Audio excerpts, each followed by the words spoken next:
Hi friends, welcome back to my channel tech with Premin Kannada. Friends, ನೀವಿಲ್ಲಿ ನೋಡ್ತಾ ಇರಬಹುದು ಪಿಂಚಣಿದಾರರ ಮಾಸಾಸನಕ್ಕೆ ತಾತ್ಕಾಲಿಕ ತಡೆ, ದಾಖಲೆ ಪರಿಶೀಲನೆ ನಂತರ ಇವರ ಬಗ್ಗೆ ನಿರ್ಧಾರ ಅಂತ ಅಂದ್ಕೊಂಡು ಈ ಒಂದು ಮಾಹಿತಿಯ ಬಗ್ಗೆ ಸಂಪೂರ್ಣವಾದ ಒಂದು ಮಾಹಿತಿಯನ್ನು ನಾನು ಈ ವಿಡಿಯೋದಲ್ಲಿ ನಿಮಗೆ ತಿಳಿಸ್ಕೊಡ್ತೇನೆ. ಅದಕ್ಕಿಂತ ಮುಂಚೆ ನೀವೇನಾದರೂ ನಮ್ಮ ಚಾನಲ್ಗೆ ಹೊಸಬರಾಗಿದ್ರೆ ನಮ್ಮ ಚಾನಲ್ನ ಸಬ್ಸ್ಕ್ರೈಬ್ ಮಾಡಿಕೊಂಡು ಬೆಲ್ ಐಕಾನ್ನ ಕ್ಲಿಕ್ ಮಾಡ್ಕೊಳ್ಳಿ ಫ್ರೆಂಡ್ಸ್.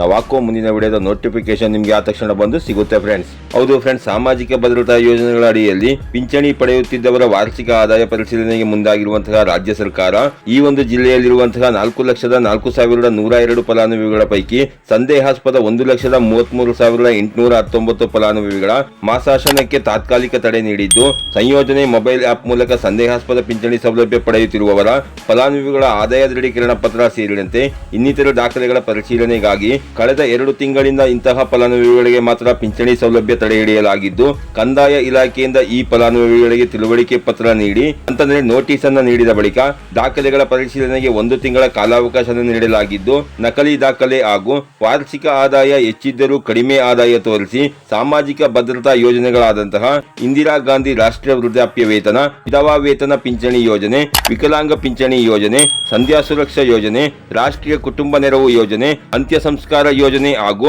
ಮನಸ್ವಿನಿ ಯೋಜನೆಯಡಿ ಪಡೆಯುವ ಮಾಸಿಕ ಪಿಂಚಣಿಗೆ ಬ್ರೇಕ್ ಹಾಕುವ ನಿಟ್ಟಿನಲ್ಲಿ ದಾಖಲೆಗಳ ಭೌತಿಕ ಪರಿಶೀಲನೆಗೆ ಸರ್ಕಾರ ಮುಂದಾಗಿರುತ್ತೆ ಫ್ರೆಂಡ್ಸ್. ಹಾಗೇನೆ ಯಾರೆಲ್ಲ ಈ ಒಂದು ನೋಟಿಸ್ ಅನ್ನು ಪಡೆದಂತಹ ಪಿಂಚಣಿದಾರರಿದ್ದೀರಿ ಅಂತವರು 1 ತಿಂಗಳ ಅವಧಿಯೊಳಗೆ ಆದಾಯ ಪ್ರಮಾಣ ಪತ್ರ, BPL ಕಾರ್ಡ್ ಇನ್ನಿತರ ದಾಖಲೆಗಳನ್ನು ಭೌತಿಕ ಪರಿಶೀಲನೆ ವೇಳೆ ಹಾಜರುಪಡಿಸಿದ ಬಳಿಕ ಕೂಲಂಕುಷವಾಗಿ ಆ ದಾಖಲೆಗಳನ್ನೆಲ್ಲ ಪರಿಶೀಲಿಸಿ ಪಿಂಚಣಿ ಮುಂದುವರೆಸಬೇಕೆ ಅಥವಾ ರದ್ದು ಮಾಡಬೇಕೆ ಎಂಬ ನಿರ್ಧಾರ ಕೈಗೊಳ್ಳಲಾಗುತ್ತದೆ. ಸಂದೇಹಾಸ್ಪದ ಪಿಂಚಣಿದಾರರಿಗಷ್ಟೇ ಪಿಂಚಣಿ ನಿಂತಿದ್ದು, ಬೇರೆಯವರಿಗೆ ಎಂದಿನಂತೆ ಪಿಂಚಣಿ ಸೌಲಭ್ಯ ದೊರೆಯುತ್ತಿದೆ. ಹಾಗೆಯೇ ತಡೆ ಹಿಡಿದಿರುವಂತಹ ಪಿಂಚಣಿದಾರರು ಸೂಕ್ತ ದಾಖಲೆ ನೀಡಿ ಭೌತಿಕ ಪರಿಶೀಲನೆಗೆ ಒಳಪಟ್ಟ ನಂತರ ಪಿಂಚಣಿ ಸೌಲಭ್ಯ ಮುಂದುವರೆಯಲಿದ್ದು, ಯಾವುದೇ ಆತಂಕಕ್ಕೆ ಒಳಗಾಗದೆ ಪರಿಶೀಲನೆಗೆ ಸಹಕರಿಸಬೇಕು ಎಂದು ಸಾಮಾಜಿಕ ಭದ್ರತಾ ಯೋಜನೆಗಳ ಸಹಾಯಕ ನಿರ್ದೇಶಕಿಯಾದಂತಹ HM ದಾಕ್ಷಾಯಿಣಿಯವರು ಮಾಹಿತಿಯನ್ನು ಕೊಟ್ಟಿರುತ್ತಾರೆ. ಹಾಗೂ ಮೈಸೂರು ಜಿಲ್ಲೆಯ HD ಕೋಟೆ ತಾಲೂಕಿನಲ್ಲಿ 10,654 ಮಂದಿ, ಹುಣಸೂರು ತಾಲೂಕಿನಲ್ಲಿ 13,188 ಮಂದಿ, KR ನಗರ ತಾಲೂಕಿನಲ್ಲಿ 5,999 ಮಂದಿ, ನಂಜನಗೂಡು ತಾಲೂಕಿನಲ್ಲಿ 20,519 ಮಂದಿ, ಪಿರಿಯಾಪಟ್ಟಣ ತಾಲೂಕಿನಲ್ಲಿ 13,812 ಮಂದಿ, ಸಾಲಿಗ್ರಾಮ ತಾಲೂಕಿನಲ್ಲಿ 6,221 ಮಂದಿ, ಸರಗೂರು ತಾಲೂಕಿನಲ್ಲಿ 5,839 ಹಾಗೂ ಟಿ ನರಸೀಪುರ ತಾಲೂಕಿನಲ್ಲಿ 16,255 ಮಂದಿ ವಿವಿಧ ಪಿಂಚಣಿದಾರರಿಗೆ ನೀಡುತ್ತಿದ್ದಂತಹ ಪಿಂಚಣಿ ಸೌಲಭ್ಯವನ್ನು ತಡೆ ಹಿಡಿಯಲಾಗಿದ್ದು, ಕಳೆದ 2 ದಿನದಿಂದ ದಾಖಲೆ ಪರಿಶೀಲನೆ ಸಂಬಂಧ ನೋಟಿಸ್ ನೀಡಲಾಗುತ್ತಿದೆ. ಹಾಗೂ ದಾಖಲೆ ಪರಿಶೀಲನೆ ಬಳಿಕ ನೈಜ ಪಿಂಚಣಿದಾರರಿಗೆ ಎಂದಿನಂತೆ ಪಿಂಚಣಿ ಸೌಲಭ್ಯ ಮುಂದುವರೆಯಲಿದೆ ಎಂದು ಮಾಹಿತಿಯನ್ನು ಅವರು ಕೊಟ್ಟಿರ್ತಾರೆ ಫ್ರೆಂಡ್ಸ್. ಹಾಗೆಯೇ ಸಾಮಾಜಿಕ ಭದ್ರತಾ ಯೋಜನೆಗಳಡಿಯಲ್ಲಿ ಪಿಂಚಣಿ ಸೌಲಭ್ಯ ಪಡೆಯಲು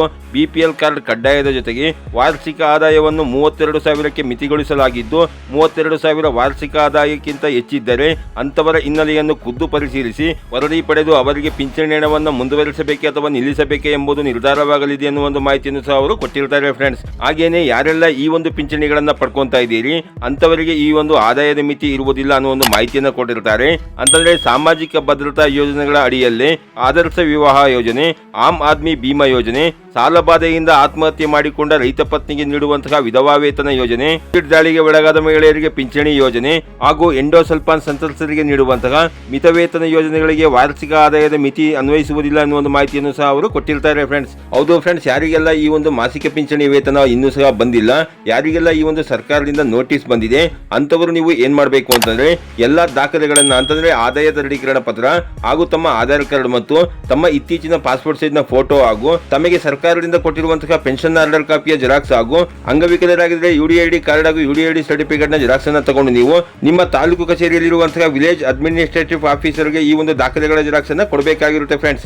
ಅವರು ಈ ಒಂದು ದಾಖಲೆಗಳ ಪರಿಶೀಲನೆಯನ್ನು ಮಾಡಿ ನೀವು ಪಿಂಚಣಿ ಪಡೆಯಲಿಕ್ಕೆ ಅರ್ಹರಾಗಿದ್ದಲ್ಲಿ ನಿಮ್ಮ ಪಿಂಚಣಿಯನ್ನ ನಿಮ್ಮ ಆಧಾರ್ ಕಾರ್ಡ್ಗೆ ಸೀಡಿಂಗ್ ಆಗಿರುವಂತಹ ಬ್ಯಾಂಕ್ ಖಾತೆಗೆ ನೇರವಾಗಿ DBT ಮುಖಾಂತರ ಜಮೆ ಮಾಡಲಿಕ್ಕೆ ಆದೇಶವನ್ನ ನೀಡ್ತಾ ಇದೆ ಫ್ರೆಂಡ್ಸ್. ಅದರಿಂದ ಯಾರೆಲ್ಲ ಈ ಒಂದು ಪಿಂಚಣಿದಾರರಿಗೆ ಸರ್ಕಾರದಿಂದ ನೋಟಿಸ್ ಬಂದಿರುತ್ತೆ ಅಂತವರು ಆದಷ್ಟು ಬೇಗ ಈ ದಾಖಲೆಗಳನ್ನ ನೀವು ನೀಡಬೇಕಾಗಿರುತ್ತೆ ಫ್ರೆಂಡ್ಸ್. ಹಾಗೇನೆ ಈ ಒಂದು ಮಾಹಿತಿಯ ಬಗ್ಗೆ ಪತ್ರಿಕೆಯಲ್ಲಿ ಬಂದಿರುವಂತಹ ಪತ್ರಿಕಾ ವರದಿಯನ್ನು ಸಹ ನೀವು ಇಲ್ಲಿ ನೋಡ್ತಾ ಇರುವುದು ಫ್ರೆಂಡ್ಸ್. ಇದಾಗಿತ್ತು ಇವತ್ತಿನ ಮಾಹಿತಿ. ಈ ಮಾಹಿತಿ ನಿಮಗೆ ಉಪಯುಕ್ತ ಅನ್ಸಿದ್ರೆ ವಿಡಿಯೋಗೆ ಒಂದು ಲೈಕ್ ಮಾಡಿ, ಕಮೆಂಟ್ ಮಾಡಿ, ಶೇರ್ ಮಾಡಿ. ಹಾಗೆ ನಮ್ಮ ಚಾನಲ್ಗೆ ಹೊಸಬರಾಗಿದ್ರೆ ನಮ್ಮ ಚಾನಲ್ನ ಸಬ್ಸ್ಕ್ರೈಬ್ ಮಾಡಿಕೊಂಡು ಬೆಲ್ ಐಕಾನ್ನ ಕ್ಲಿಕ್ ಮಾಡ್ಕೊಳ್ಳಿ ಫ್ರೆಂಡ್ಸ್. ನಾವು ಹಾಕುವ ಮುಂದಿನ ವಿಡಿಯೋದ ನೋಟಿಫಿಕೇಶನ್ ನಿಮಗೆ ಆ ತಕ್ಷಣ ಬಂದು ಸಿಗುತ್ತೆ ಫ್ರೆಂಡ್ಸ್.